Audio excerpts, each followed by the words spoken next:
إن الحمد لله نحمده ونستعينه ونستغفره ونعوذ بالله من شرور أنفسنا ومن سيئات أعمالنا من يهده الله فلا مضل له ومن يضلل فلا هادي له وأشهد أن لا إله إلا الله وحده لا شريك له وأشهد أن محمدا عبده ورسوله أما بعد. Alhamdulillah, as of now we've reached the 26th going into the 27th of Sha'ban, and we are going to be looking for the Hilal on this upcoming Wednesday. So when we're looking for the Hilal for this Wednesday, that will tell us that the month is either 29 or 30 days. This is the last dars where we've been covering Siyam, i'tikaf, and the different branches of Zakah. We took a slightly usuli position because the Zad al-Mustaqni', the provision by Imam Al has these different qualities. Now I wanted to lay out one more time before starting what our methodology is. So we wanted to know, what is the bare minimum nisab, and then what is the hawl, because that tells us the story of everything.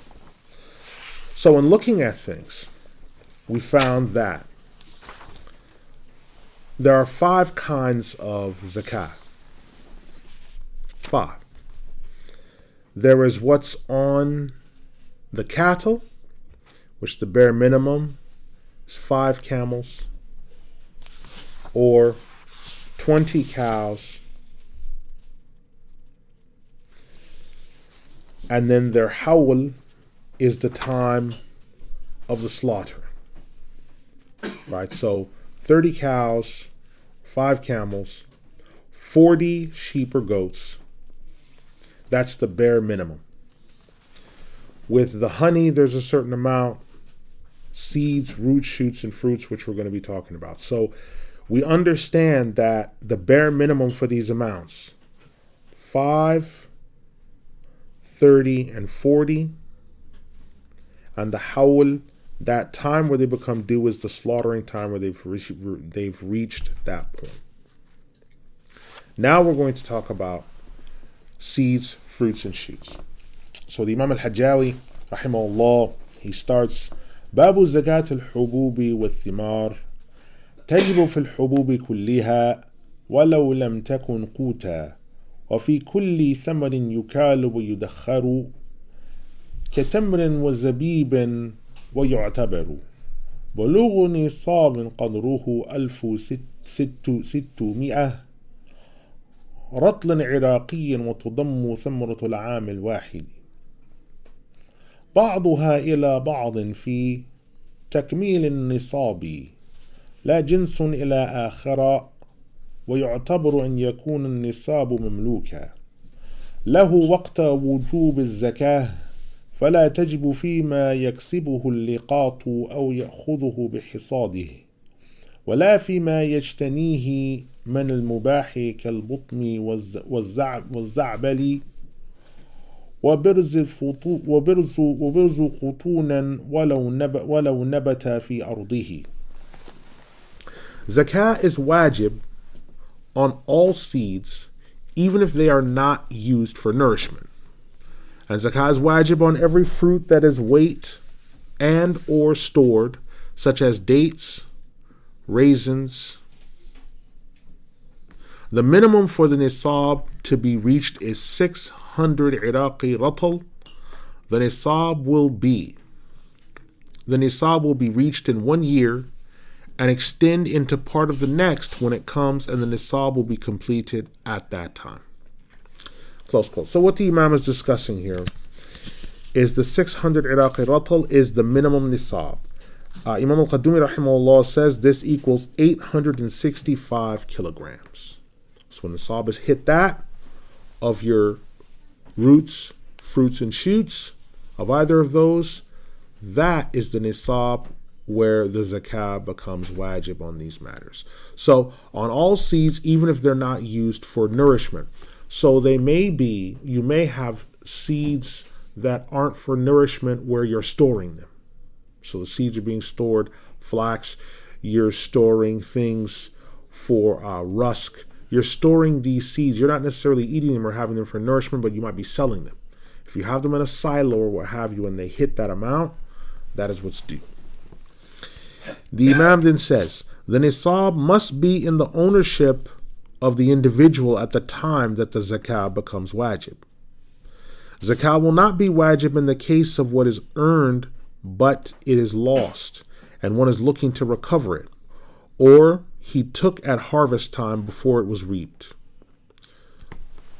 So the zakah must be in the ownership of the individual. That means you possess it. It's not with anyone else. At the time the zakah becomes wajib. It's not wajib in the case of what is earned, but it was lost. So if you suffered crop failure and the time for the reaping season had not come and you had crop failure, it's not wajib upon you. One is looking to recover it, or he took a harvest time before it was reaped. The zakah is not wajib in what is harvested from the permitted, like the terebinth, cherapis or needlegrass, psyllium seed, even if it should be grown on his land. Okay, because these things are discussing these plants that are used for medicine. You don't eat these. These are medicine. The Imam then says, فصل يجب عشر ما سقي بلا مؤنة ونصفه معها وثلاثة أرباعه بهما وإن تفاوت فبأكثر هما نفعا ومع الجهل العشر وإذا اشتد الحب وبدا صلاح الثمر ووجبت الزكاة ولا يستقر الوجوب إلا بجعلها في البيدر فإن تلفت قبله بغير تعد منه سقطت ويجب العشر على مستأجر الأرض.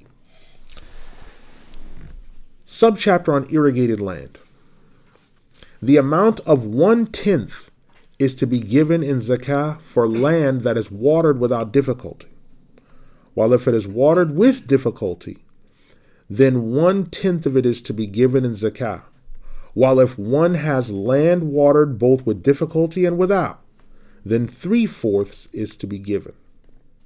If both parcels of land that he has are watered with difficulty and without, and he loses track of it, then he should give 1/10 as most of the land is being used for benefit. If the land was in two portions that were watered with difficulty on one side and without difficulty on another, and he was not aware of it, then he should give 1/10 as zakah.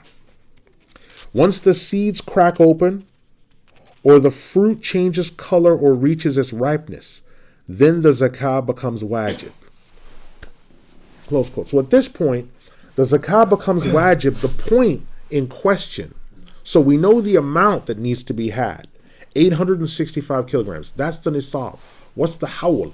The hawl where it's reached its point where it's becoming wajib is when the seeds sprout or when the fruit ripens. So in certain apples, they turn red, they get heavy. Certain apples, they turn green, they get light.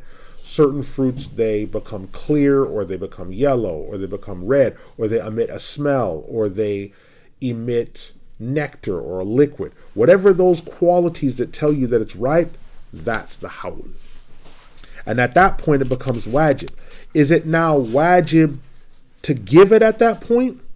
Well, no, because it hasn't yet been picked to where it's to the side and you say, I have this 865. So the Imam then says, quote, the wajib is not required until it has been placed in the silo while having sprouted or ripened.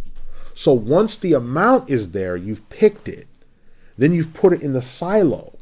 Now that it's there, you can say, okay, I have this amount. Before that time, you don't know because it could be destroyed. It looks ripe, but when you pick, like, for example, blackberries, when you're picking blackberries, they all look black and they're ready. But as you're picking them, you see that some are rotten.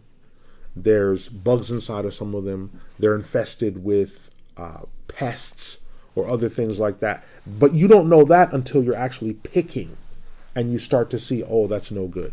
So when you pick them, if you've ever picked blackberries, you gather them all in the pan, or you pick certain berries. After that, you have to go through the sifting process. So you might have a full bowl. Oh, this is great. But as you're picking, you wind up maybe a quarter of it's any good. That's what happens when you have to deal with the picking. So whatever goes into the silo, that is the portion that you say, alhamdulillah, that's what we have. وإذا أخذ من ملكه أو موات من العسل 160 رطلا عراقيا ففيه عشره والركاز ما وجد من دفن الجاهلية فيه الخمس في قليله وكثيره. He says, if the fruit or seeds should be destroyed before being placed in the silo, and it was without negligence on his part, then the obligation to give the zakah is lifted from him in that regard. So what the Imam is saying, it's not negligence. You can't say, do you think I'm going to have to give zakah this year? Oh yeah, you might. It looks like a good harvest. Okay, let me just leave it for as long as I can. No, it's negligence. It's not negligence. Something happened, and then it gets destroyed. Zakah of 1/10 is wajib for the sharecropper who does not own the land. Now the sharecropper is the person who has been put in charge by the landowner. I need you to look after this land. I'm going to pay you this much. Now sometimes the sharecropper stays on the land and he looks after it for the person. So he's watering the land. He's making sure that the seeds get laid. He's making sure it's cultivated. He's turning over the soil when it needs to be done. Well, if he's acting on behalf of the owner, he assumes some of the responsibility. And because he's living on the land or tilling it all this time, he has to give zakah.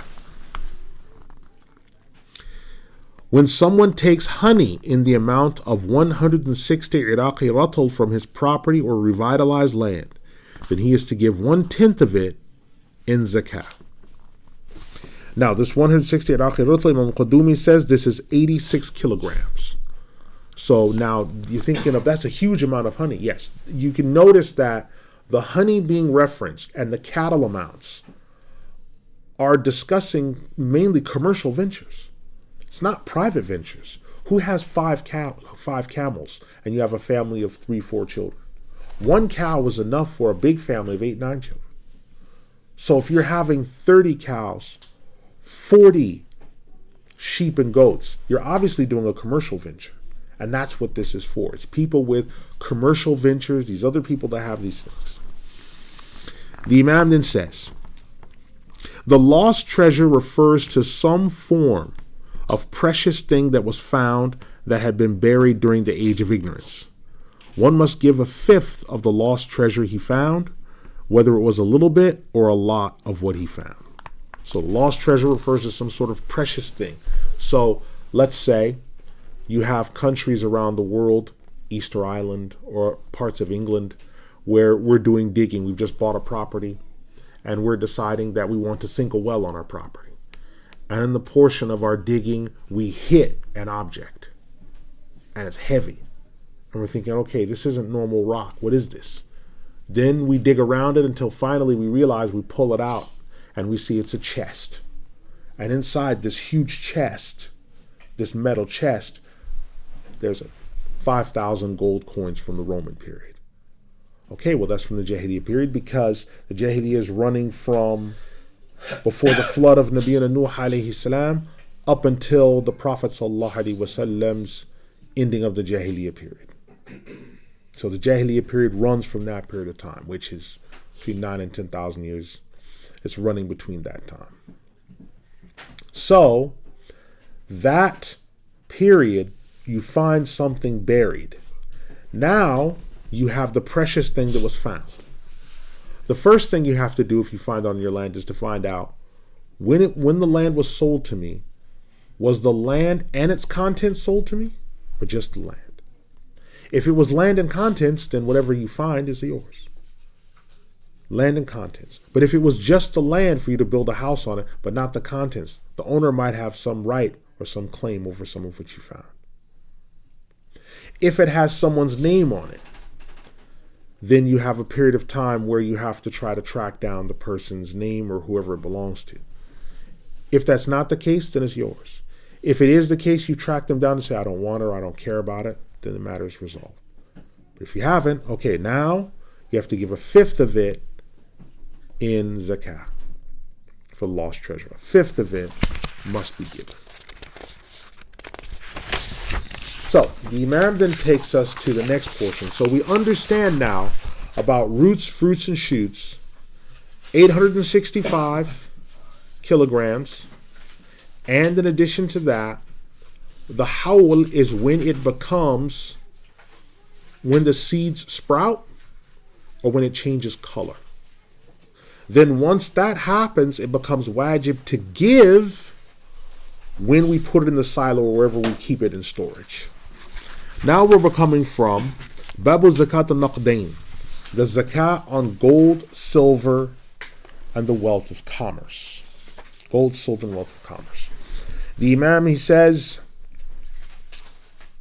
يجب في الذهب إذا بلغ 20 مثقالا وفي الفضة إذا بلغت 200 درهم ربع العشر منهما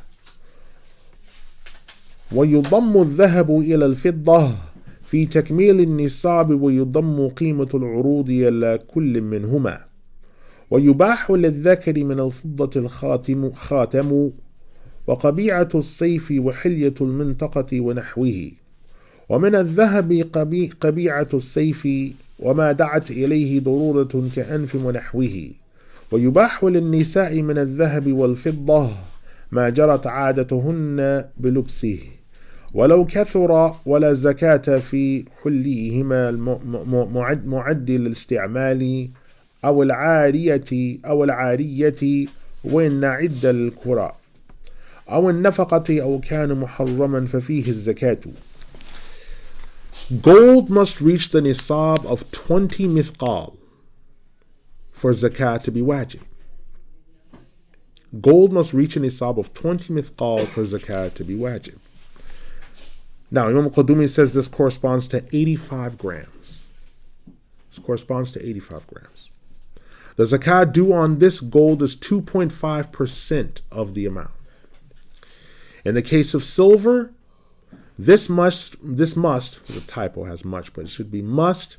This must reach a nisab of 200 dirhams for zakat to be wajib. At 200 dirhams is 620 grams. The zakat due on silver is 2.5% of that nisab amount. In the event that gold is below the nisab amount, the nisab of silver is then added and checked to complete the nisab. The value of commerce is measured in gold or silver amounts in order to check whether the zakah has become wajib upon it. Close quote. Now understand this point then. So, if someone has gold bars or some type of gold, and they're looking, do I have the 20 mithqal, which its equivalent is 85 grams. Now, based upon current gold prices, 85 grams is 10,101 pounds and 40 pence. So do you have that in savings of gold? 10,101 pounds and 40 pence in gold savings. If you have that 10,101 pounds and 40 pence, that's the nisab. What's the hawl? It's 1 year. So you need to have this for 1 year without decrease. Just this. Silver, it is 1,128 pounds and 40 pence. So if it's 1,128 pounds and 40 pence of silver, that's the nisab. For 1 year it's been kept. Okay, understood.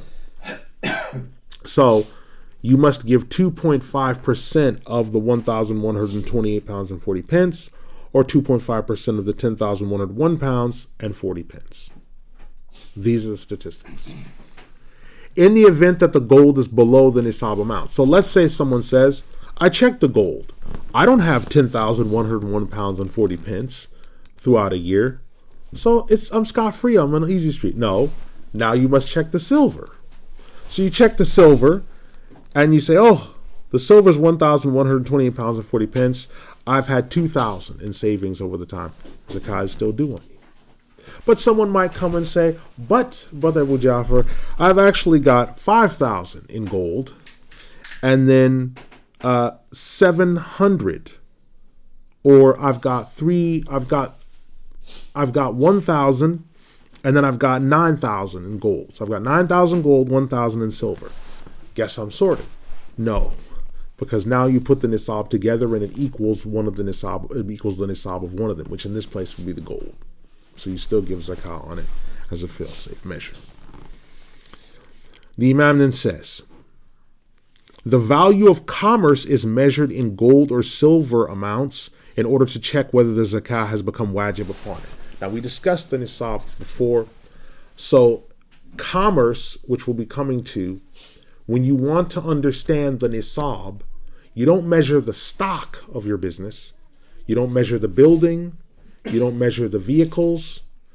You measure, okay, after I've paid everyone, I've paid my overhead, my rent, my stock renewal, my VAT, or my income tax, or my sales tax, whatever it was, after I've cleared that, that's my profit that I take home.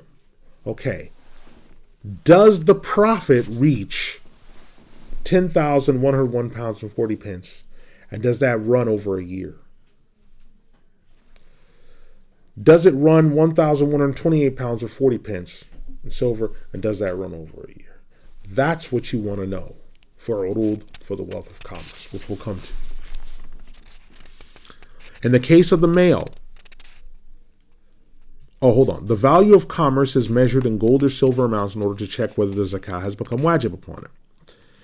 In the case of the male, it is permitted for him to wear a silver ring, ornament the sword, belt, and so forth with that, while in the case of gold, he may ornament the sword and what necessitates it, such as the nose and so forth. Someone might think, what on earth is that to do with the zakah or what have you? Well, because you want to know if someone is wearing jewelry or has jewelry, is zakah due just because you're wearing jewelry? Well, no.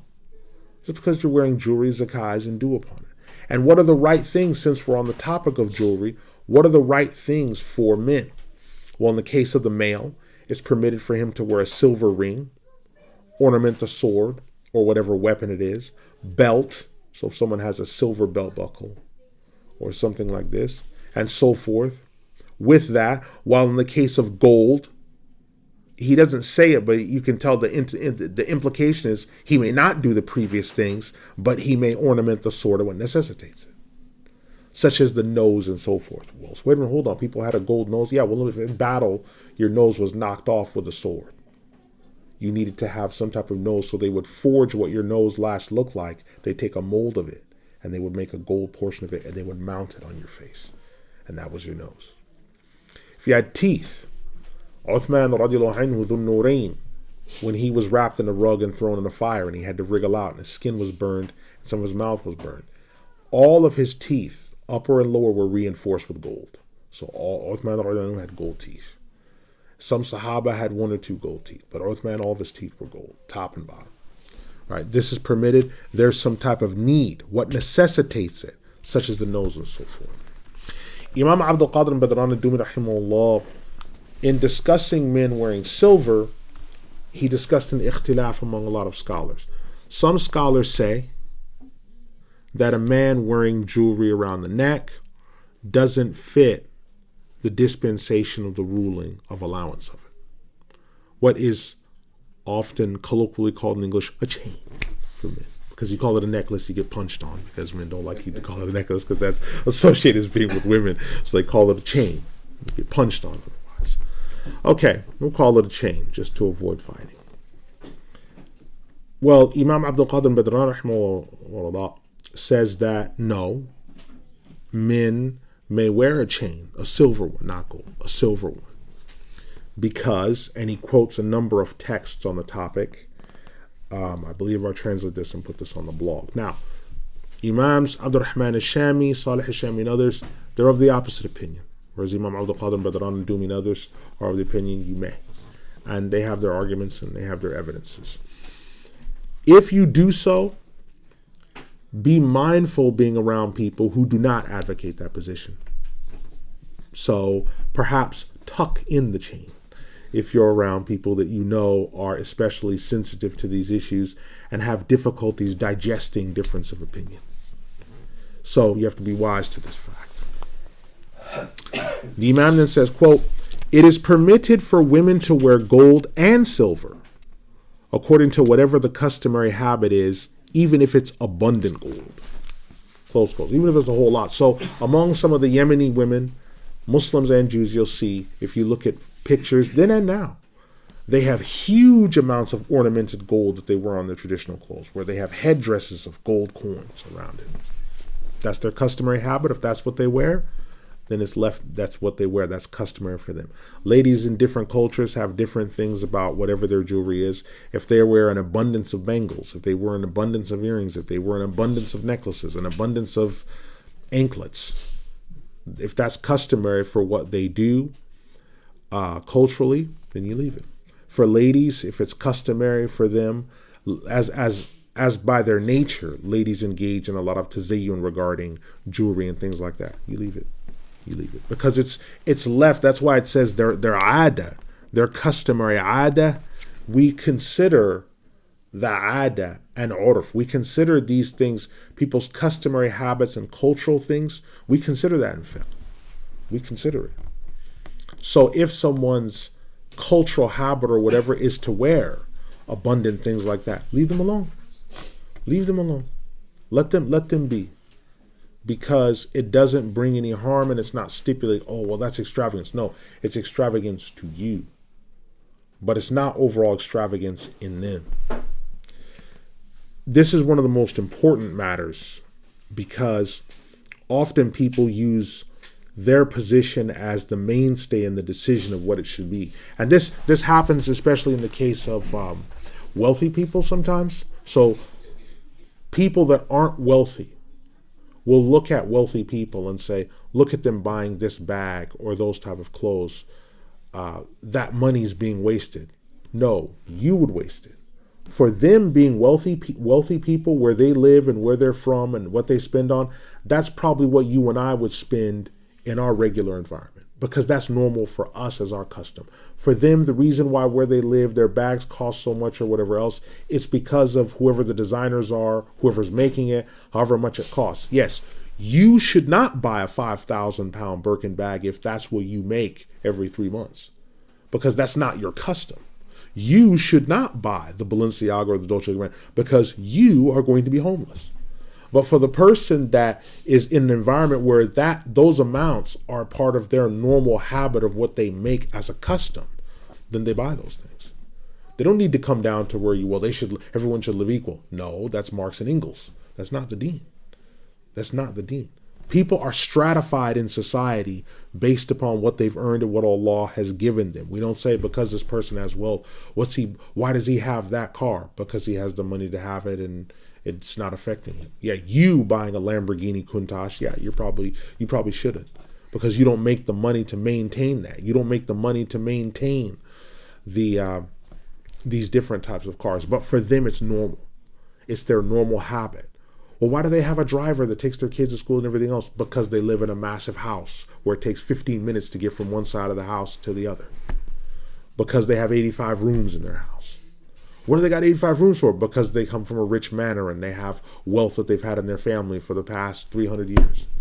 Well, they should share it with everyone else. They probably give more charity than you do. Well, this rich people, it doesn't make sense. It doesn't make sense to you.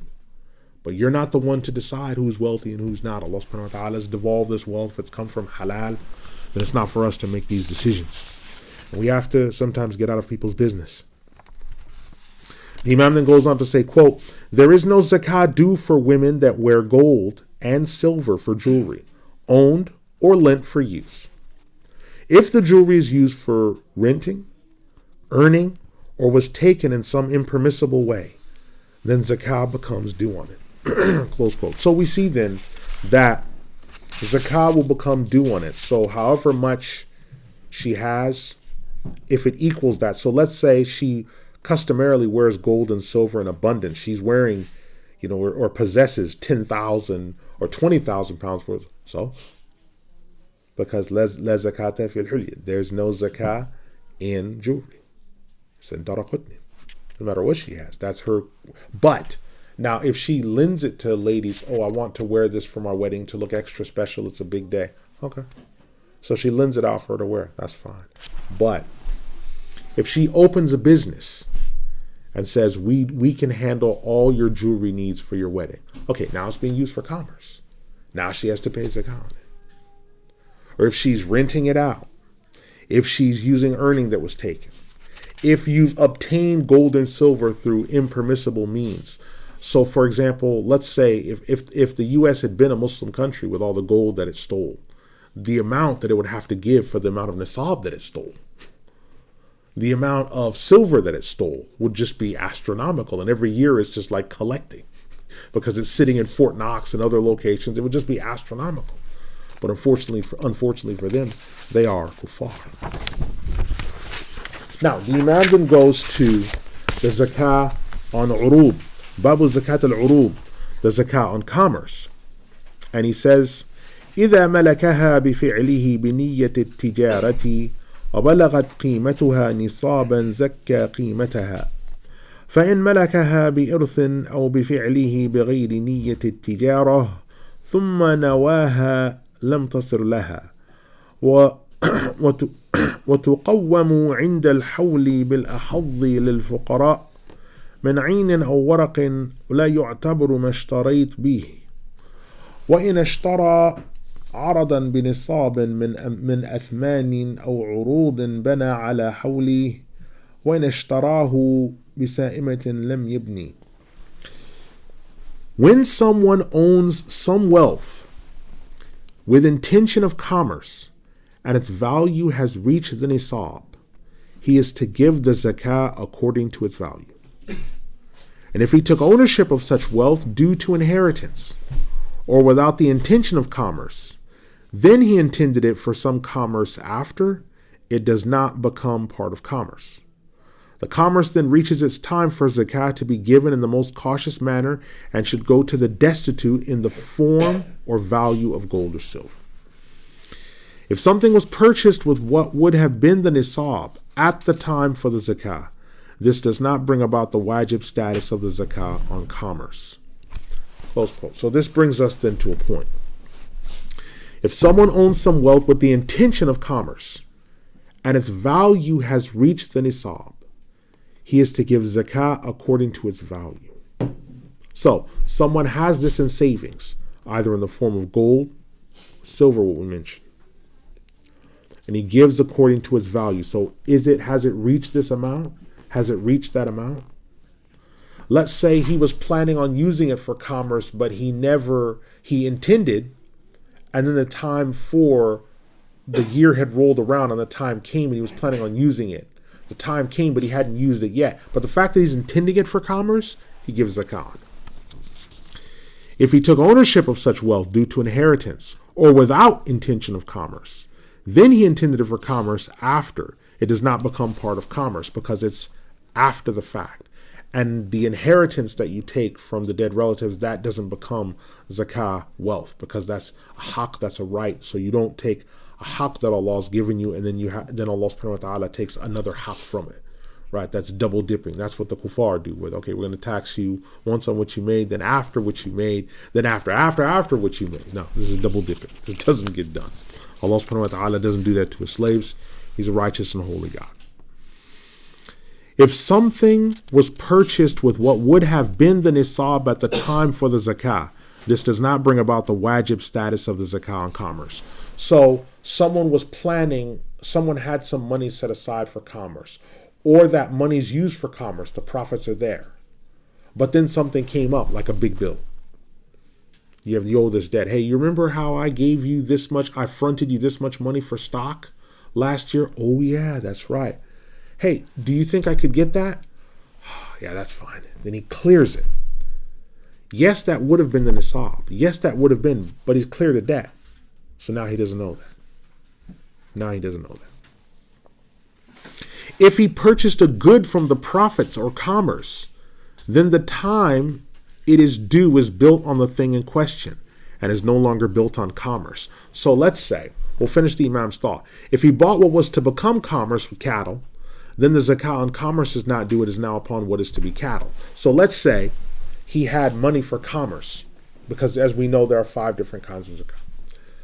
But let's say the commerce wealth that he had, he turned around and bought cattle because he had some need or some other affair. Okay, well now you've moved from one zone of zakah to another zone of zakah. So now you don't have to worry about the zakah for commerce. Now you have to worry about the zakah for cattle because you've converted it. So you're not in a situation where, oh, well, you've got to worry about paying zakah for that, and because you bought cattle, you have to pay the zakah for cattle. No. You've converted it from one thing to another. Now let's look at another example. Let's say someone has an abundant amount of savings, either in fiat currency, or he has the fiat currency, or he has cryptocurrency or digital currency.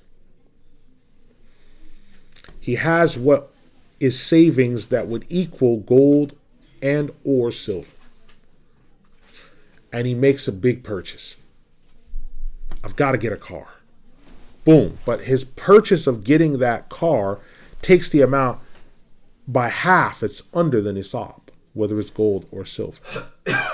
Well, yeah, but it would have been if it reached that point, but it's not now. So now he doesn't know that. If the savings that he has in digital or fiat is constantly fluctuating, it's going under the nisab, above, under the nisab, and it's going throughout the year, he doesn't give zakah on this. It's not wajib for him to give zakah on this. If he does, it's noble and it's good, but it's not required. And so if he bought what was to become commerce with cattle, then the commerce on cattle is not due and is now upon the cattle. So if you convert one branch of zakah to another branch of zakah, then now whatever you've converted it to, that's what you're worried about now. You don't have to think about both. You have to think about the one. So if you go from one form of zakah, oh, I had it as cattle. I sold some cattle. And now I sold one camel. And the camel was really precious because it was a stud camel of this quality. I've now got 40,000 pounds in savings. Okay, so you've converted it from cattle because you sold that camel. Now it's in the form of commerce savings. So now you have to worry about that, not the camel. Okay, but I'm going to convert it into digital currency. Okay, so now you're moving from, you were thinking about using it for business, now you've converted it into digital currency that you're saving. So it's not, okay, now you have to worry about that. That's what you're worrying about. You don't say, oh, I've converted it 3 times, so I have to give zakah on each of the 3. No. It's just whenever zakah for that thing comes upon you, you now owe. So if it came upon you when you had the cattle, you owe for the cattle. If it came upon you after you converted it into the commerce, you owe for the commerce. But if you converted it at the time that it was in the savings and storage, okay, now you owe for that. But you don't owe for all 3.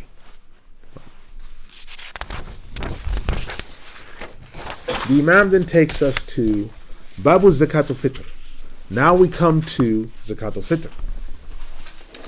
The Imam says, Babu Zakat al-Fitr تجب على كل مسلم فضل له يوم العيد وليلته صاع عن قوته وقوت عياله وحوائجه الأصلية ولا يمنعها الدين إلا بطلبه فيخرج عن نفسه ومسلم ويمونه ولو شهر رمضان فإن عجز عن البعض بدأ بنفسه فامرأته فرقيقه فأمه فأبيه فولده فأقرب في ميراث والعبد بين الشركاء عليهم صاع ويستحب على الجنين ولا تجب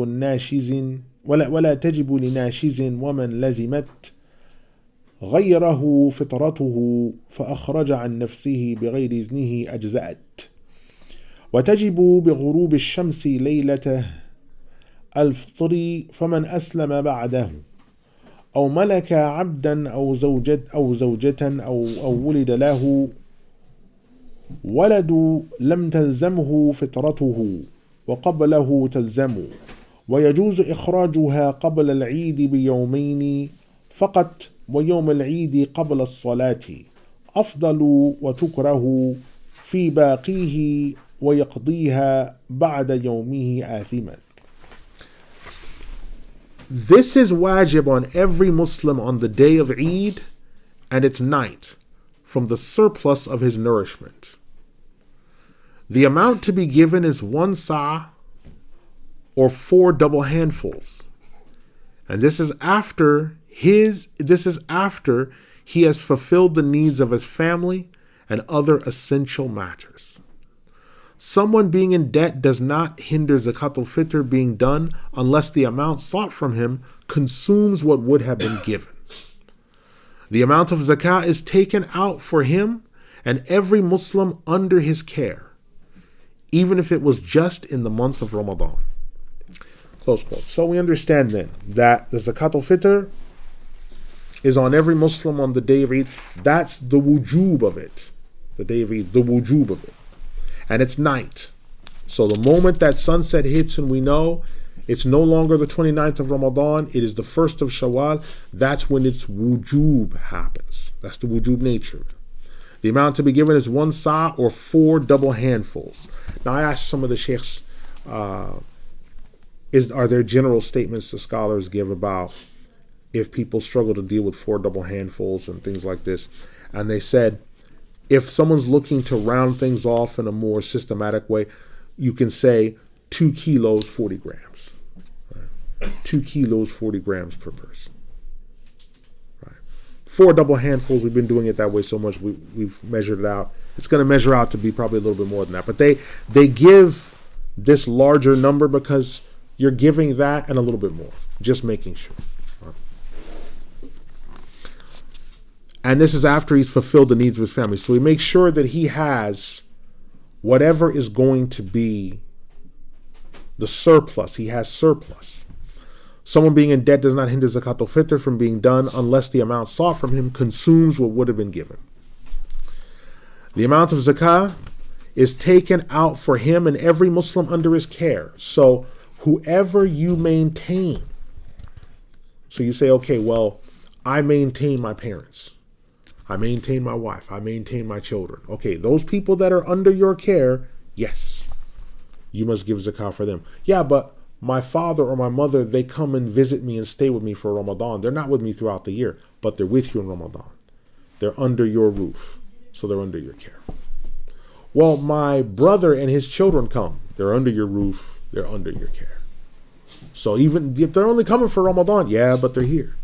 And they're going to be here at the time that Zakat al-Fitr has to be given. It's on you now. They're under your care. He then goes on to say, and even if he's not able to give a part, he gives what he has and begins with isolating his portion, then that of his wife, then his slave, then next his mother, then father, his child, near relatives, and those in order of the inheritance law. So how you organize, you count. When you count the zakah, it's like, okay, I know I owe it. Okay, after I owe, look at my wife. Yes, my wife, yes, my children. And you go in the order that Allah gave in Revelation when you're thinking about calculating the zakah. These are sunnah acts. The slave or prisoner shall have 4 double handfuls given by those he is owned and controlled by. So if you have a slave or a prisoner that's under your care, that you must maintain, whether it's a prisoner from Ahl Baghi, which are people of bid'ah, or rebels that are Muslims that you've had to jail, you have to give zakah on their head. Yeah, but they don't live with me. Yeah, but they're under your care though. He's locked up. So when you look at the brothers in Limantura prison in Egypt, zakah has to be given for them by whoever's in charge of their affair. When the mujahideen take prisoners that are Muslim because those prisoners are sinful, or they have to be taken because they were fighting for the kuffar, but they say we were forced or we thought that was the right thing to do, they have to give zakah on them. So when Taliban were giving zakah on the heads of Northern Alliance members they captured. That's correct. That's correct.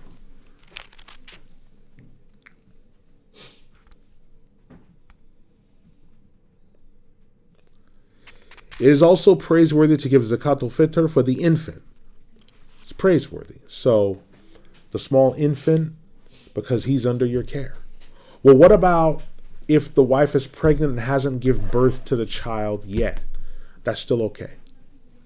That's still okay. It's still praiseworthy to give it, because the understanding is, inshallah, when he's born, he'll be part of our household under our care. So we're going to give it for him. It is not wajib to give zakat al-fitr for a woman who's in rebellion to her husband, because you're not under my care at the moment that you're being rebellious. You're not under, so you'll have to figure out how to give your own zakat, to figure out for yourself. As long as you're rebelling and everything else, I'm not going to look after you in terms of distributing your zakat al-fitr. Whoever is required to be responsible for, he gives that individual's zakat al-fitr portion without his permission, and this is permitted. So if someone lives with you who's like, hey, you can't give zakah on my behalf, it's like, no, you're under my care. I got to look after you. No, you don't give that on my behalf. What are you doing? No, I have to give zakat al-fitr. You don't even have to inform you, just give it, because he's under your care. Even if that person says, I give my own zakat al-fitr. No, it's okay. I got to give you zakat al-fitr because you're under my care. And it is wajib to give zakat al-fitr as 4 double handfuls of wheat, barley meal or wheat meal, wheat or barley mush, dates or raisins. So these are the main foodstuffs in the sunnah. If none of the aforementioned is present in his locale, then he would give from that which is used by the people as nourishment. So in certain countries, they may not have as their staple wheat or barley, either in its regular form or mush or wholemeal or barley or wheat meal. They might not have that. It might be couscous instead. It might be rice. It might be dry beans. Then you give those. He may not give damaged foodstuffs. Nor bread. It is permitted that a group be given zakat al-fitr that would be given to one person, and the opposite is also valid. So he can't give bread because bread is what's happened after you've taken the dry foodstuffs and you've made something with it. So this is after the fact. Now you can put it along with it as, okay, I'm going to give them something extra. But if you're talking about giving the zakat al-fitr, you can't just give bread or what have you, because it's after the fact. Now it can be included with the rest of the zakat al-fitr. Okay, I'm going to give this as an added barakah. That's okay. But you don't want to give this as just by itself. It is also permitted that a group be given a zakat al-fitr that would be given to one person, and the opposite is also valid. So you thinking, I'm going to give zakat al-fitr to this group of people, but then you find out that that group of people is not eligible. And you've got and this has happened to us a couple of times. We've got like 3 or 4 parcels. It's like, whoa. But one person, Abdul Rahman's one guy. Well, let's go on Abdul Rahman. Yeah, well, what about what he shared? That's not our business. Abdul Rahman is a recipient of zakat al-fitr. Now, if he sits down with Ronnie, Bobby, Ricky, or Mike, and they're not necessarily a recipient, that's not our business. He is a recipient. And once he's received the zakat al-fitr, he disposes of it how he wills. That's his decision. Or you have what's for one person given to a group. Let's say we had a parcel, and I think this has happened before as well. We had a parcel for one person, but that person wasn't there, so we had to distribute among a group. So now we have to break it down. We're like, okay, listen, well, among you guys, you take the eggs, you take the frozen stuff, you take the milk and the cheese and the other. Okay, that's fine. And they take it. This is perfectly permitted in this case. فصل ويجب صاع من بر أو شعير أو دقيقهما أو سويقهما أو تمر أو زبيب أو أقط فإن عدم الخمسة أجزاء كل حبا وثمرة قطعت لا معيب ولا خبز ويجوز أن يعطى الجماعة ويلزم الواحد وعكسه. The Imam then comes to our next portion, which is Babu Ikhraj Zakah.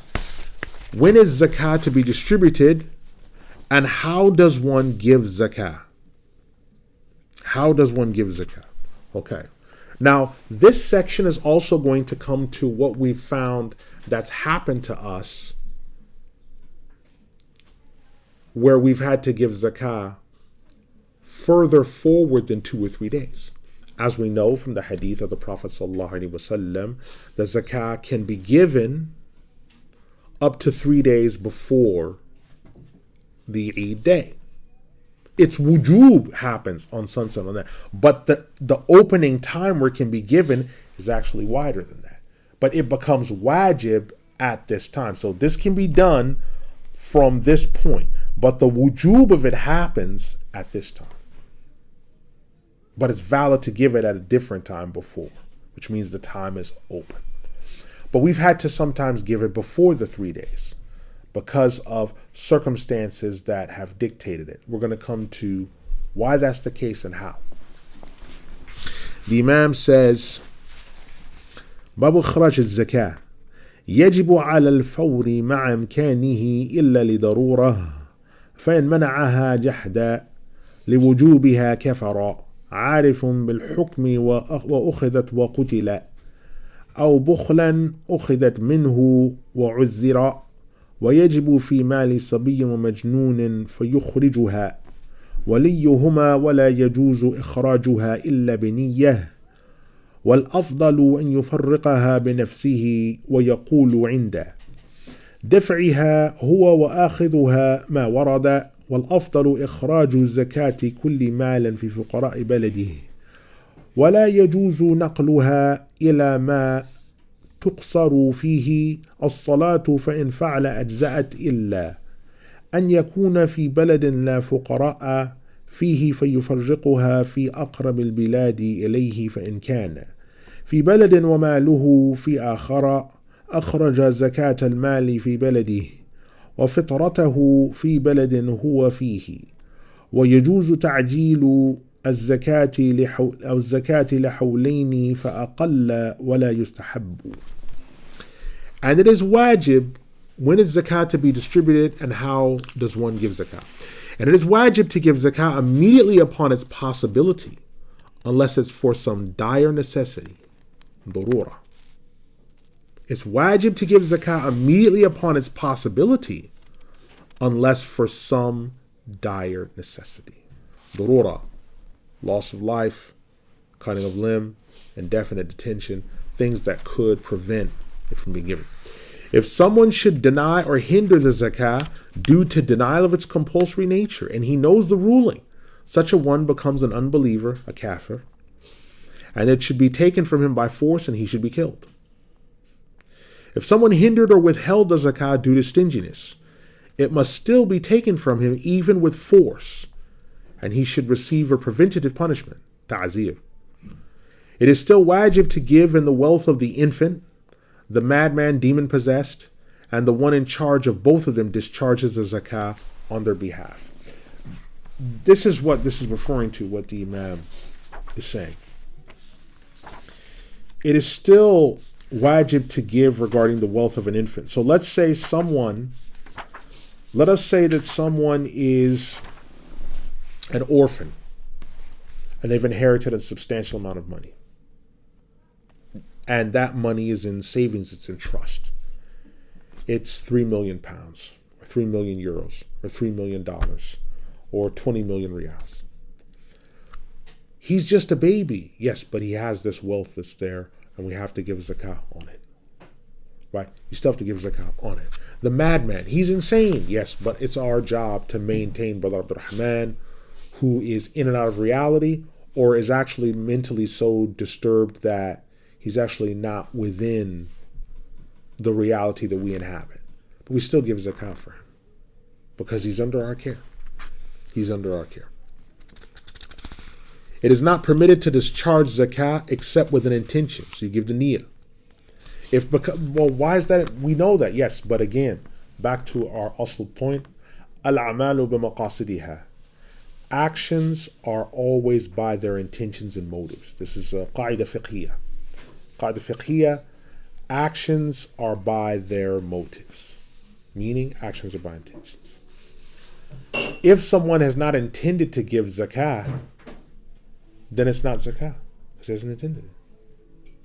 And in the same vein, if someone has, let's say, zakah that's supposed to be given, and you say to someone, make sure to give Abdurrahman this, and you've intended it as zakat al-fitr, someone gives it on your behalf, this is fine. But if the person that's supposed to give it says, oh yeah, here's all this stuff in this warehouse. Let's say there's zakat al-fitr in the storehouse, and you're planning on giving it. You've made the need, you plan on giving it. This person doesn't know that it's zakat al-fitr. It's sitting in a storehouse. People are coming and say, hey, you mind if I take some of that? Yeah, that's fine. Go ahead, take it. You've not discharged zakat al-fitr.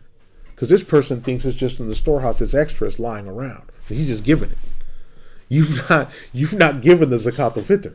You can pound on him and beat on him later. But the point is, you haven't given it. So you still have to give it. So if you come in and find out that Abdul Haq has given what's in the storehouse, hey man, did you give away the stuff that's in the storehouse? Yeah, some people came by, they saw it in there. I didn't want it to rot away, so I just gave it away. Wait a minute, what? Yeah, I just gave it to them. No, you can't do that, man. That was the zakat al-fitr.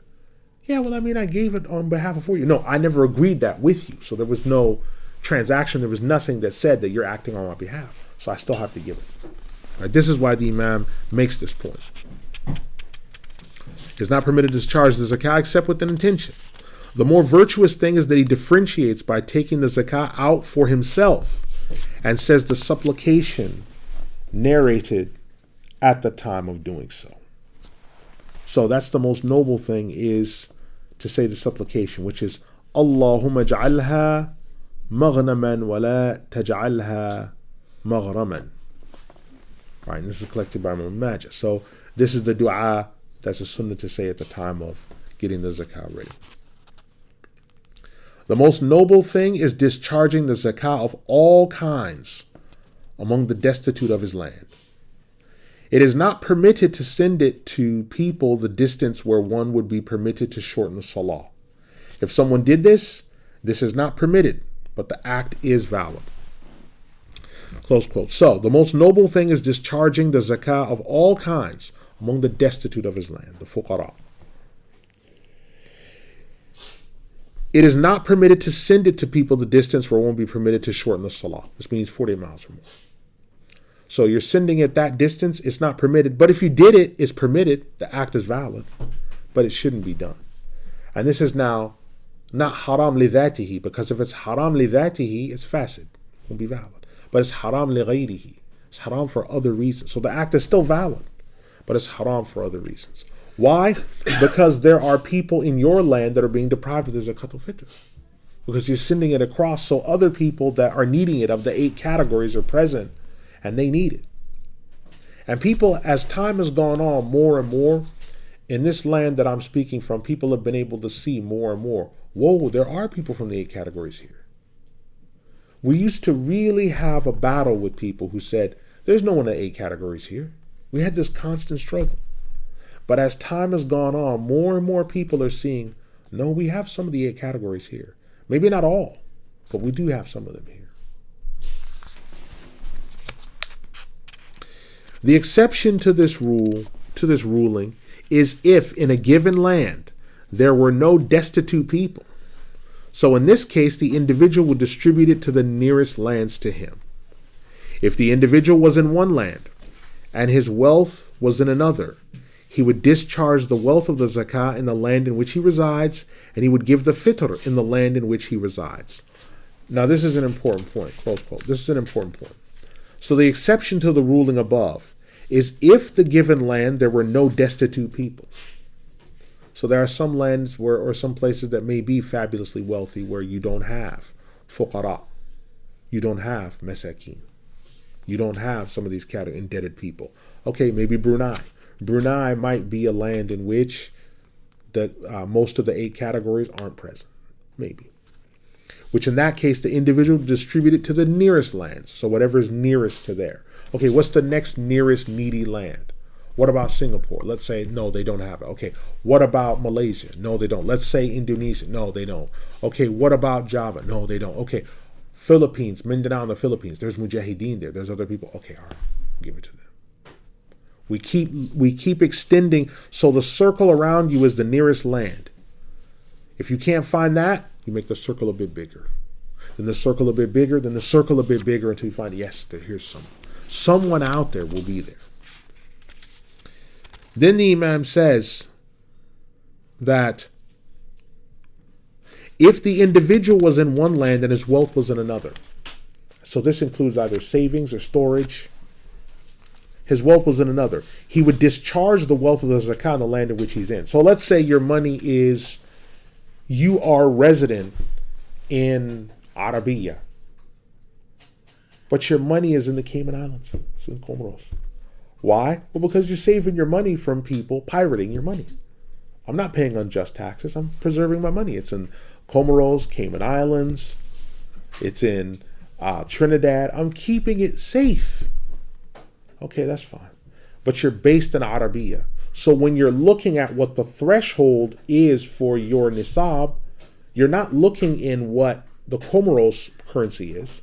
You're not looking for what the Trinidad or Cayman Islands currency is.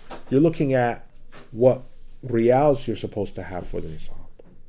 That's what you're looking at.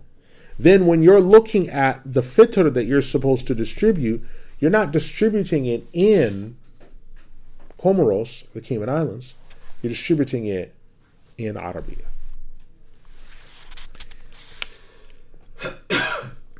Then the Imam gives another qaida.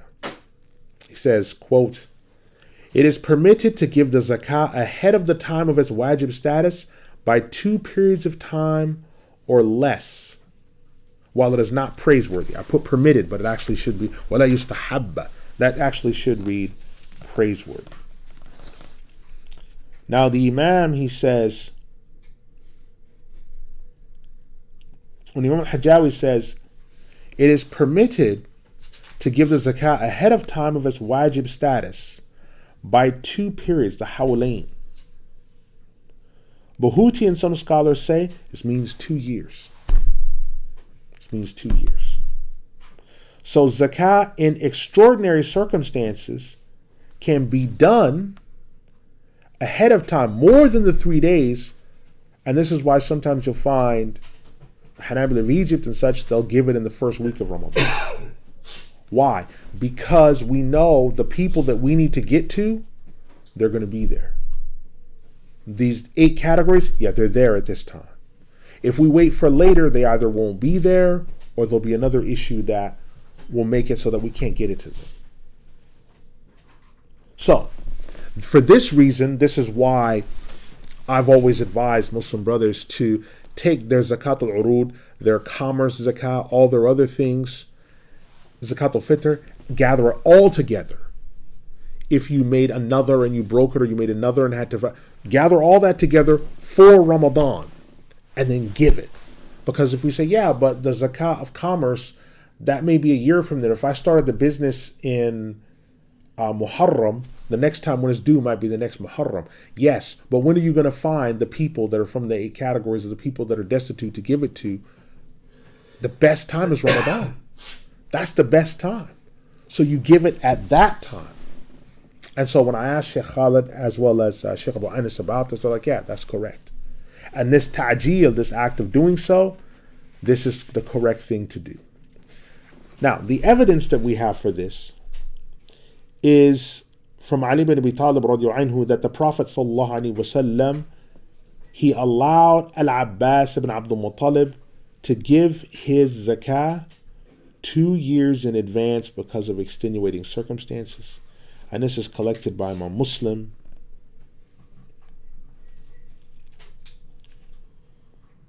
So, this affair is why we do what we do. So this year we might wind up giving it in the middle or sometime after this time. This is permitted. Why? Well, because we have to gather the zakah.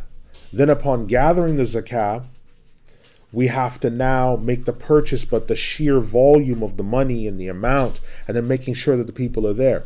We know, because we've been doing this for some time, that some of the people aren't present in this city or in the locations they're supposed to be near the end of Ramadan, because they've gone to visit family for Eid, they've flown out, they've done other stuff, they're not home. We know that. So how are we going to catch them? So on the 27th, well, they're in the masjid waiting for Laylatul Qadr. They're in the i'tikaf. How are we going to catch them? Sometimes we've done the deliveries to the masjid. We have to do this, right? 28, 29, some people have flown out or whatever else. Or some people have gone to family. Okay, not going to be there. So doing it earlier as well, because we have to get the money together to make the order, to do the business, to get things. We have to do all this stuff. And so because of this, we take this ruling, what I used to have, although it's not praiseworthy, we take this ruling because the wajib status of the zakah begins at sunset on the 29th or the 30th when it becomes the first of Muharram. But the opening time where it's present is before that time. Its opening time it's within time. The fact that it says 2 years, it means it's open at that time. But its wajib status begins at sunset at that time. Just as much as we know, Tawaf al-Ziyarah is wide, it's open for Hajj. But its wajib status starts when, hey, have you done the Tawaf al-Wada? No, not yet. Have you done Tawaf al-Ziyarah? No, you got to do that. So there's certain wajib acts where their opening time is wide, and their wajib status only happens after a certain point. This is one such example. Right? So this is why we'll be considering doing this. The Imams Al Buhuti, Al Hajjawi, as well as Shaykh Anas, Shaykh Khalid, follow the same practice. So this is an Usuli principle, in addition to the evidence that we quoted from a Muslim. And Imam Nawawi said of Imam Muslim's collection that every hadith within it is mutawatir except a small amount of words. So you can't argue with that. The Imam then says, Babun, this is a chapter, Babun Babu Ahl Zakah, the section on the 8 categories of zakah. The section on the 8 categories of zakah. So the Imam, he says, أهل الزكاة ثمانية الفقراء وهم لا يجدون شيئا أو يجدون بعض الكفاية والمساكين يجدون أكثرها أو نصفها والعاملون عليها وهم جباتها وحفاظها الرابع المؤلفة قلوبهم ممن يرجى إسلامه أو كف شره أو يرجى بعطيته قوة إيمانه الخامس الرقاب وهم المكاتبون ويفك منها الأسير المسلم السادس الغارم لإصلاح ذات البين ولو مع غنى أو لنفسه مع الفقر السابع في سبيل الله وهم الغزاة المطوعة الذين لا ديوان لهم الثامن ابن السبيل المسافر المنقطع به دون المنشئ للسفر من بلده فيعطى قدر ما يوصله إلى بلده ومن كان ذا عيال أخذ ما يكفيهم ويجوز صرفها إلى صنف واحد ويسن إلى أقاربه الذين لا تلزمه مؤننتهم. So the Imam says the people to receive zakah are 8 in number. The destitute, those who do not find any of their necessities or some of their surplus after the necessities. Number 2, the needy, they have most of their needs or half of it. Number 3, the people who gather the zakah, the gatherers, preservers, and storers of the amounts. Number 4, those who upon receiving it, it is hoped their hearts might incline, or he hopes that individual might enter Islam, or it will negate his harm, or he hopes that upon giving it to the individual, his iman will be strengthened. Number 5, the slaves, those who would be manumitted, and the Muslim prisoner that could be freed. Number 6, the indebted, so that he might have his debt relieved, even if he is wealthy. And it can be in the case of the person who has been indebted due to some debt he brought upon himself that left him destitute. Number 7, in the cause of Allah. Not case, cause. It's a typo. In the cause of Allah, i.e. the fighters in war who have no means to the theater of war or what constitutes the armaments. Number 8, the traveler who is interrupted from his journey and actually has his means and wealth in his land of origin. He is to be given what will ease his way to his land. And in the case of the one who has dependents, then he takes what will suffice them as well. It is permitted to discharge all the zakat to one of these 8 categories, while it is a sunnah to discharge it to near relatives that he is not required to maintain. Close quote. Now let's look at these. The people to receive zakah are 8 in number. 1, the destitute, those who do not find any of their necessities or some of their surplus after necessities. Well, we know the fact that food banks in this country have added stress on them, that people aren't finding all their necessities. Food banks are saying, for the first time, I never heard of a food bank saying, we're running out of food. Normally they have a surplus, they have excess, where they've had to throw it away. But it's become so desperate that they're saying we're running out of food.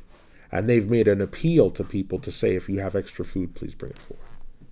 Where you have stores like Tesco and Aldi where they have things for the homeless, please donate this, where they weren't doing this before. They weren't doing these things 15, 20 years ago, which means economically, these people, there are destitute people in our midst. The needy, they have most of their needs or half of it. They have their necessities, but they don't have any surplus. They don't have any savings. These people are masakin. Number 3, the people who gather the zakah, the gatherers, preservers, and storers of the amounts. Now you need to understand something. Normally these people are appointed by the khulafa or they're appointed by quda, sheikhs, and fuqaha. Our mission has been to come together as a jama'ah group of people, gather the zakah, put everything together, distribute it to the people, and then disband. Because that's our only mission. But then you have charities that have been coming together and say, well, we're amiluna alayha. We're gathering it together. Are you? Has the Khalifa or Qudat or Fuqaha appointed you to do this? They're doing this. They're just gathering enormous amounts of money. And then saying, well, we're distributing it. Or we're in the cause of Allah. We're both amiluna alayha and we're in the cause of Allah. We're doing both. But let's look at an ijma'. I've included in here a fatwa from the Sheikh Hamad Zahid al-Kawthari. And he mentioned something about this when he was asked. The Imam Muhammad Zahid al-Kawthari dies 1371, rahimahullah wa. He's asked, is it permissible to maintain masjids using zakah? He says the following, quote, this question was put forward by Abdul Maqsood Muhammad, and the answer was printed in the number of the issue in the month of Safar al-Khair in the year 1366 in Al-Azhar magazine. The noble teacher put a personal stamp on his answer and said, the Imams have differed on this matter. Some consider it permitted while another party forbid it, but the evidence for those who take the position of prohibition is weak. As for the understanding it is permissible, this is based on strong evidence on the matter. The claim that permissibility is based on strong evidence is their understanding, so that this made the answer like begging the question. He made the permissibility revolve around all acts of righteousness, but not maintaining the masjids. You can see the following statement from Ibn Hubayra al-Hanbali on the topic, who said, the scholars have unanimously agreed that it is neither permissible to discharge the zakah for the building of a masjid, nor the enshrouding and burying of the dead. This is even if it is the near relative that has zakah set aside for that individual. Al-Ifsah, pages 106 to 108. By unanimously, he is referring to the consensus of Abu Hanifa, Malik ibn Anas, Shafi, and Ahmad, and their students on the impermissibility of discharging the Zakah to the masjid. This shows the agreement of those before them on the matter from the fiqh scholars, the companions, and followers. Imam Malik ibn Anas in Al-Mudawwana is quoted as saying, "It is not permissible that any of the individual's zakah be given for the burial shroud or interment of the deceased, as this is a type of sadaqah that's only for the destitute, the needy, and the rest that Allah has mentioned. This form of sadaqah is not to be given for the dead nor the building of the masjids." It's from Al-Mudawwana, volume 2, pages 59 to 60. Ibn Hazm mentioned in Al-Muhalla, when the topic of Zakat al-Fitr is discussed, one of the grades is striving in the cause of Allah, in the literal sense. This is from Muhalla, volume 6, pages 149 to 151. This is a hadith of Ata bin Yasar, being made reference to on the topic. Ibn Hazm further said, the hadith runs, "It is not permissible to give this type of sadaqah to a wealthy man except a fifth given to the warrior marching out in the cause of Allah." And this is based in the hadith. Al-Muhalla, volume 6, pages 149 and 151. The argument being put forward is that the intent of "in the cause of Allah" is that zakah may be discharged to the individual that is a warrior marching out to war. The author of Al-Muhalla goes on to say, "There is no dispute in that he, exalted be he, was not making reference to every type of righteousness in the topic of people deserving to receive sadaqah. Thus, zakah is not to be given except when there's a clear text, and this was already mentioned by ourselves beforehand." Al-Muhalla, volume 6, pages 149 to 151. This refers to the warrior, and he is specifically mentioned in the ayah under the heading of "in the cause of Allah," in the aforementioned hadith, which was collected by Malik ibn Anas, Abdul al-San'ani, Abu Dawud, and Ibn Majah. This evidence that the sense of cause of Allah makes reference to the warrior as the context of the word and the ayah is agreed upon among the fiqh scholars, the companions, their followers, and those after him up until the time of Ibn Hazm. Al-Qadi Abu Bakr ibn al-Arabi said in Ahkam al-Quran, Imam Malik said, the causes of Allah are many, but I do not know of any dispute in that the intent of the cause of Allah in the ayah here is none other than war. Ahkam al-Quran, volume 1, pages 394 to 397.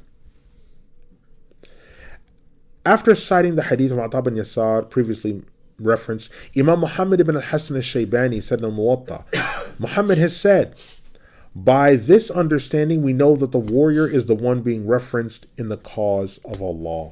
Al-Muwatta, pages 177 to 179. Imam Badruddin al-Aini has said in Umdat al-Qadi, Ibn al-Mundhir explained in the text al-Ishraf, the statement of Abu Hanifa and al-Qadi Abu Yusuf is that the expression in the cause of Allah refers to a warrior who is not wealthy and is enriched. Abu Thawr narrated from Imam Abu Hanifa that the warrior is less than the Hajj goer. Ibn Battal mentioned that this is the statement of Abu Hanifa, Malik, and Shafi'i. A similar statement was mentioned by Imam Nawawi in his commentary on Muhadhib. Ibn al-Mundhir attributed to Abu Hanifa and his companions that made it a condition that the warrior be poor in order for him to be a recipient of the zakah, as mentioned in the ayah. The intent of this is clear, and the ruling is that it is praiseworthy to give zakah to the poor warrior headed out to battle, as we have narrated from Imam Muhammad. Umdat al-Qari fi Sharh al-Bukhari, volume 4, pages 390 to 392. In deducing the evidence for the companions of Shafi'i on the intent of "in the cause of Allah" refers to warfare, Imam Yahya an-Nawawi in his Al-Majmu'ah said the following: our companions deduces proof that the understanding is used. The immediate and first meaning of the expression "in the cause of Allah, exalted be He" goes to warfare. Most of what has come in the mighty Quran using this expression refers to warfare. The companions of the school also deduces proof of this, the hadith. Sadaqah is not permitted for the wealthy one except in the case of a fifth to be given. And of the categories he mentioned was the warrior. And of the 8 categories mentioned in the ayah, no one has been given the title of combat besides those given a portion in the cause of Allah. Al-Majmu'ah, Sharh al-Muhadhib, volume 6, pages 210 to 212. The reality in the revealed law is immediately seen by understanding used by the people of the revealed law. Close quote. The point that Imam Al-Kawthari is giving, rahimahullah warda, is he's showing us ijma', Hanbalis, Shafi'is, Malikis, Hanafis do not give Zakat al-Fitr money, do not give Zakat al-Fitr things to masjid for their maintenance or what have you. That's not their place. Further on, before we close here, there are now another body of people that used to steal your Zakat al-Fitr, saying it's in the cause of Allah. Because they said, we're going out as a jama'ah in the cause of Allah. We're visiting this place in the cause of Allah. So they were stealing your Zakat al-Fitr. Or they were stealing their Zakat al-Fitr or other types of zakah because they were saying, you must maintain the masjid, and guilt-tripping them. Now they're doing so because they want to start a lobbying group or a party. So now they're asking, give us your Zakat al-Fitr, give us your Zakah and commerce, give us your Zakat al-Sa'ima, because we need to start a lobbying and a political party group. If you give us that, this is perfectly allowed. But it is not. And as we've seen from these texts and these evidences, no, you may not gather Zakat al-Fitr together to give to kafir rulers in order to influence them to do your bidding, and also take money as a wage from what you have gathered together from the zakah to give to the kafir rulers who you hope will give you a rank or give you a wage or exalt you to a position. No. Hopefully the people that said this are ignorant, because if they're not, they're kuffar. Because you literally change an ayah, change a hadith, and say it's other than what it is. This is major kufr. So my hope and prayer is that they're idiots, because then they're just fusaq and not kuffar. The final statement is now, so the Imam has taken us through all the different types of zakah. Zakah on cattle. Zakah on roots, shoots, and fruits. Zakah on honey. Zakah on commerce. Zakat al-Fitr. These are the five. Slightly different to what we encountered in the primer and the Umdah, because he's slipped the honey under the roots, fruits, and shoots, but he, in his ijtihad as a mujtahid, he's like, okay, this is part of this, because he's looking at usul from the usul standpoint. Now we're looking at, okay, those who are not eligible for Zakat al-Fitr and optional Sadaqah, because Zakah is a type of compulsory Sadaqah. This must be given. For some reason, it's been translated in English by many as alms tax, but alms tax is normally what you give to temple prostitutes or others for idolatry. It's not an alms tax. It is a Sadaqah, a form of Sadaqah. Okay. So let's look. Faslun, subchapter on those not permitted for Zakat al-Fitr. ولا تدفع إلى هاشمي ومطالبي ومواليهما ولا إلى فقيرة تحت غني منق ولا إلى فرعه وأصله ولا إلى عبد وزوج وإن أعطاها لمن ظنه غير أهل فبان أهلا أو بالعكس لم يجزئه إلا لغني ظنه فقيرا وصدقة التطوع مستحبة وفي رمضان وأوقات الحاجات أفضل وتسن بالفاضل عن كفايته ومن يمونه ويأثم بما ينقصها. Zakah is not to be discharged to someone from Banu Hashim, Banu Muttalib, or those under their banner by allyship. Close quote. So this would include people, the Aqil of Arabiya, who were relations from Aqil from Abu Talib, can give to them. Ja'far, the Ja'afar of South Egypt, who were direct relation to Ja'far ibn Abi Talib, they're descendants of his, can give to them. The Banu Hashim, the Banu Muttalib, these that are under these classifications, it'll be haram to give them zakah. People that are definitively proved to be from the household of the Prophet ﷺ, they may not have zakah and may not receive it. Of these categories, these five categories, they may not receive it. And the same ruling holds for discharging the zakah to a destitute woman under a rich husband that spends on her.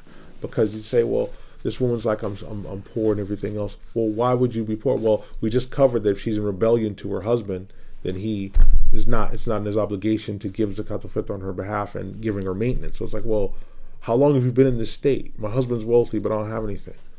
Are you on good terms with your husband? Well, no, we've been estranged for some time. This may be the reason why you're not getting some of your maintenance or whatever else, because you're not obligated to do this. So you have to look into this. So the same ruling holds for discharging the zakat to a destitute woman under a rich husband that spends on her. Optional sadaqah is praiseworthy at all times, and in Ramadan at times where it is needed. It is also praiseworthy. Right? So it is something at times. Optional sadaqah is praiseworthy at all times. So this is outside of the 5. At all times it can be given. And in Ramadan, so sometimes you do additional giving of sadaqah, you become more generous. At times where it's needed, it is also praiseworthy. It is a sunnah for the one that's giving it to give so beyond his means and those under his care. So he gives the zakat to those under his care. So he doesn't have to. Someone gives zakah of one of the 5 categories, he gives it also to near relatives. So you'll find that there's people who sometimes will send zakah to relatives in their home country. This is permitted. This is a permitted thing to do. But make sure that you're also giving these categories to where you're living as well, in addition to that. And it will be sinful if in giving optional sadaqah that it diminishes or harms the family and the household. So like you're always giving zakah, well, we trust in Allah. Yeah, but you also have to maintain your family. And if you're seeing that when you're giving optional sadaqah, it's affecting like your family and their ability to help, it's like, okay, but you said, Brother Abu Ja'far, that giving sadaqah never decreases the reward and everything else. Yes, but Allah subhanahu wa ta'ala's rizq that he gave you is also finite. So you don't do this. If you see that there's a direct knockoff, a knock-on effect that's happening, you don't say, well, Allah is going to increase my sadaqah. It may be, but it might be in this season that your sadaqah is limited for whatever reason that Allah subhanahu wa ta'ala has limited it. So you wouldn't keep on doing it until you're homeless and say, well, Allah wanted me to be like this. No, you don't adversely affect yourself giving optional sadaqah and then you neglect the obligation of your family's rights. This is impermissible to do. In closing, I want to mention something I think that stands out. Normally, those of us that have been through the primer and the Umdah will notice that the Book of Siyam is coming and then Zakah comes after. But in the Zad, Zakah is coming first and then Siyam. It's like, what? Why is this like this? The reason is because the assumption is that before you enter into Ramadan, you want to get all these rulings down. Why? Just in case you're the category of ta'jil who's going to be giving all the forms of zakah at the end. So then when you come into Ramadan, okay, I know what to do already. You don't want to get into Ramadan where you're studying all the rulings on Siyam, but then you're wondering, okay, what do I got to give for zakah? So you're running around at the end of the month. No, he's giving all the details with the assumption that the person here might be giving the zakah before its wajib status appears. With that assumption. Why? Where's he based? Egypt. Although he's a Palestinian, he's based in Egypt at the time of writing this kitab. And his son Yahya, who's the teacher of Buhuti and Al-Karmi, is based in Egypt, which for a long time, at least since we know Al-Hajjawi, Egypt has been giving its zakah as a matter of habit earlier in the month of Ramadan rather than at the end on Eid day. Because of this issue, because of the matter to do with how the poor people and the masakin and everything, how they function in Egypt, and to make sure to do this. Right? This is why this happens. So this is why it looks like this. It has been my supreme pleasure to try to share this time and to try to help in the run up to Ramadan to get ourselves ready. And we hope that Allah subhanahu wa ta'ala makes us among those who are ready.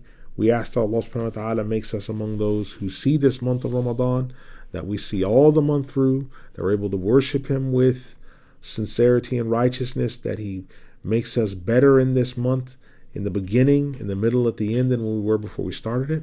That He accepts whatever tarawih and worship and dua and recitation of Quran and other obligations we're going to do. We say Subhanaka Allahumma wa bihamdika wa ashhadu an la ilaha illa anta astaghfiruka wa atubu ilayka innahu ghafurur rahim la ilaha illallah.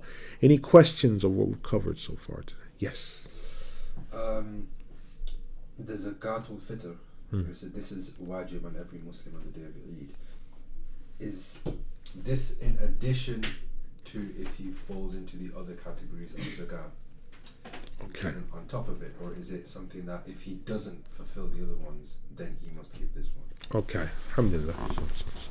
So if a person is eligible for zakah, he's in a condition where he's eligible for zakah, he's not required to give it. So the person that is eligible, like let's look at our case. When we gather all the zakat together, we become like kings among men. We've got all this money that's flowing. It's like, oh, subhanAllah, look at this. Well, man, you've got all this wealth together, everything else. Therefore, you're not required to give it. No. We've gathered it because we have to give this. This is why we've gathered it together. The reason why we have so much wealth isn't because now it's ours and we're wealthy. We don't have to give it. We're exempt. No, we're gathering it because we need to gather together in one place from all the people so that we give it.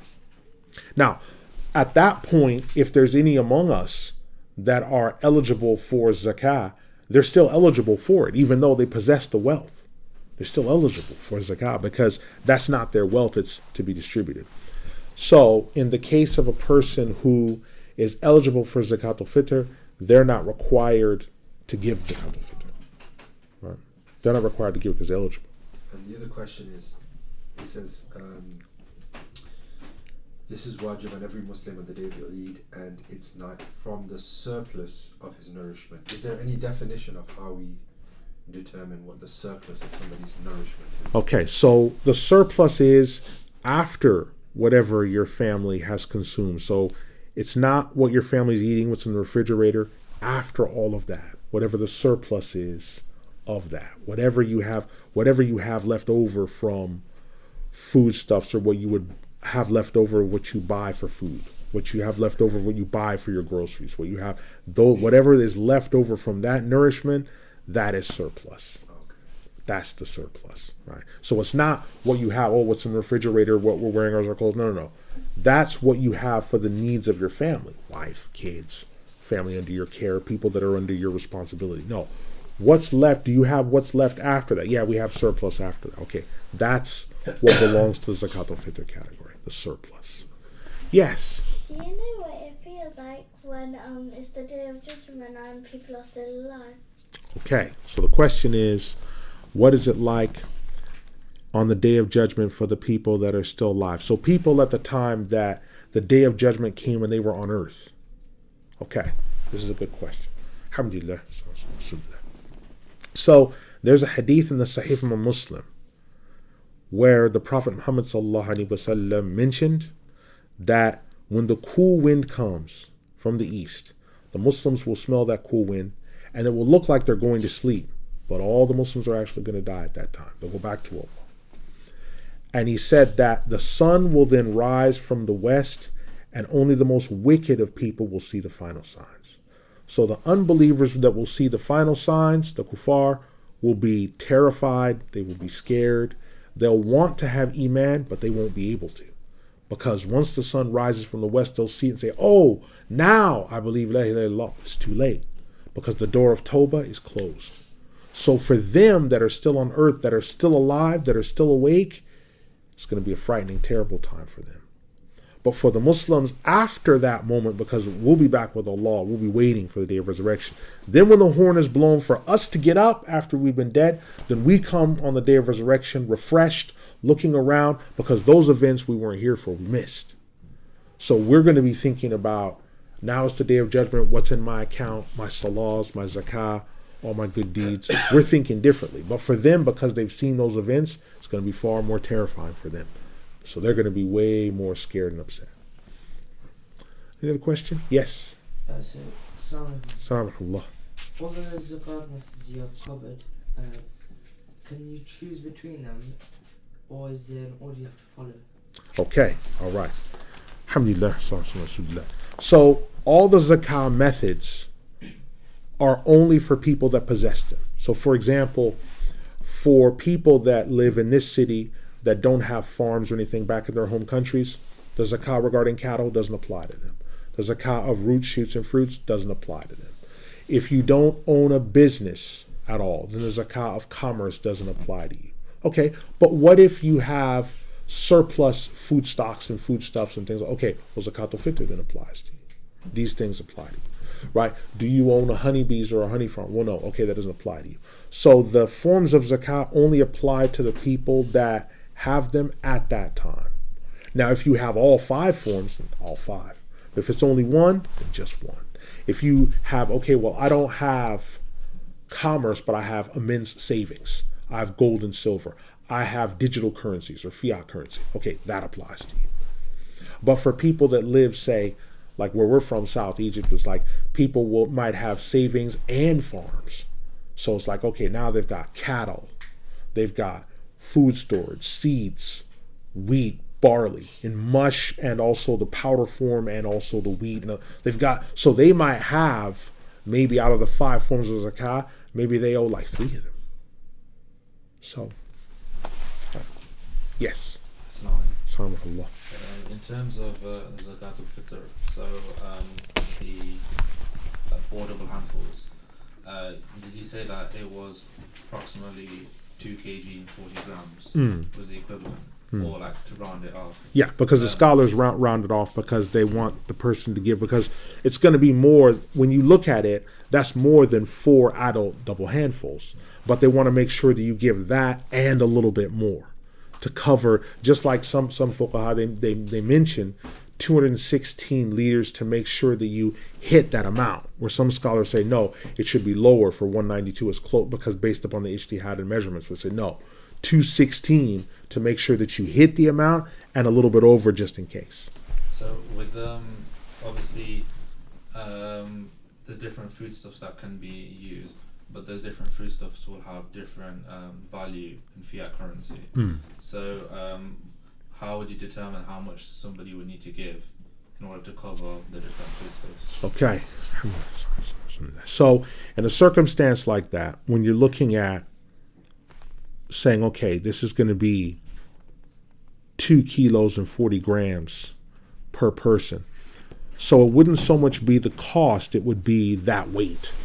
So it's like, okay, so now that's going to be based upon slightly different measurements, because you have liquid and then you have foodstuff measurements that are dry measures or stored measures. Whatever the closest equivalent would be to that 2 kilos and 40 grams, say, okay, this person, I'm going to give him wheat or barley mush in the form of 2 grams and 40. Well, it's wet, so it's going to be that and probably a little bit more. If it's dry, you say, okay, well, it's dry. You know what? Let me give like 3 kilos just to be sure, because when it's dry, sometimes something dry can lose some of its body. It can lose some of its weight. So I'll just give that. When things go in the bag, sometimes part of what's weighed is some of the bag with it as well. So it's like, okay, it's this plus this. So they give you 2 stats. Drained, it's this much. But with the water, it's this much. So what are we looking for if we're going to start using that? We're looking for drained, because that's the actual product. The water is not part of the product. It's, unless it's intrinsic. Like for beans, the water is not part of it. It's the actual bean itself, right? For the food stuff, unless it's like if the wheat has been made into mush, okay, now it's intrinsic. It's intrinsic. You can't separate it from it without destroying the wheat. But if you're talking about beans and other things, okay, this was cooked in brine. It was cooked in this. Okay, the sardines that we're buying, that's not the product itself. The brine or the safflower oil or the pickling, that's to help with preservation. But the item itself, when it's drained, that's why they give those 2 distinctions, drained and full. We want to know what it is in its natural state, and that's what we're going to measure it for. If we go a little bit over, that's okay, because we want to be sure. That's why when we go over 4 double handfuls, the scholars give that big amount 2 kilos and 40 grams to make sure that you go over so that you definitely hit it. Right? You definitely hit it. Right? Yes. The 8 categories of people who are eligible for zakat. Do we prioritize them in any particular order, or is it any one over the other? So, for example, do we have to fulfill the first 2 before we start looking at the rest of them Okay. in our local area? Okay, alhamdulillah. So the question is over prioritizing the categories as in order. Most of the Imams, like Hajjawi and others, say, because Allah started the ayah in this order, because the order that you see in the book is the order laid out in Tawbah, because Allah put them in that order, it should be kept to that order. So you look first, okay, are there any fuqara? Let's say there's none. Okay, scratch that off. What about masakin? Yes, there are, or there are not. Okay, scratch them off. What's the next category, right? We keep going all the way down. Now, you might find a mixture of them, right? Or sometimes, like in a place like the UK, you're going to find like 1 or 2 of the 8. Now, when you find 1 or 2 of the 8, and you cannot prioritize because they're sort of mixed together. And when you receive the zakah wealth to mix together, then you give as in where the need arrives. But in situations where they're more clearly defined and you know the categories, okay, this person, we're going to give them special attention because he lives in a shack, versus this person that he's got a house and a job, but he only just got the job and he's struggling. You can differentiate a little bit more. Okay, we give him extra because he's faqir. We give him not as much because he's masakin. But in an environment like this where the mixing is more and it's difficult to tell, the categories are there, but it's more difficult to tell because people are more shy to discuss it. And they tend to try to hide their status. Hey man, I'm not that bad off. Yes, you are. But they try to hide the status. Whereas, some of our countries are, hey, this is the condition I'm in, But here, people will try to hide it. And so because they try to hide it, it makes it more difficult. So we have to distribute in a wider capacity. Your final question? No? So we'll close from, yes? How do you know so much about Islam? Well, Allah subhanahu wa ta'ala blessed me to know a lot about Islam because I had so many teachers. And they spent so much time with me. And I asked so many questions, and I'd write things down, then I'd come back, I'd ask again, then I'd come back again. So when you do this for a long time, you start to gather a lot of information. Right? So we'll close from here, inshallah. Subhanaka Allahumma wa bihamdika wa ashhadu an la ilaha illa ant astaghfiruka wa atubu ilayk innahu ghafurur rahim wa la ilaha illa Allah. Wassalamu alaikum.